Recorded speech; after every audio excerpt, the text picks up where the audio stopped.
And a section of scrap metal dealers now want the government to make it mandatory for metal dealers to openly display their licenses at their premises.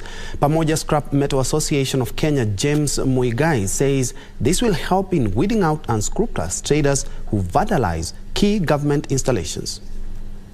Kenya has been losing billions of shillings in repairs for vandalized key infrastructure as demand for scrap metal rises.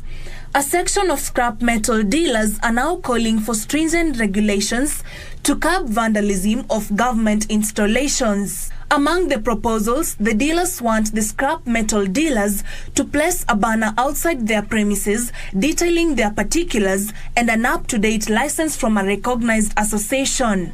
Inafaa ikuwe na jina ya kampuni yake, jina ya association, namba yake na namba ya kwa Scrap Metal Council. Na sasa hatuoni kama hiyo maneno yote iko. The association warned that licensed scrap metal dealers found with metals sourced from key installations will have their licenses revoked.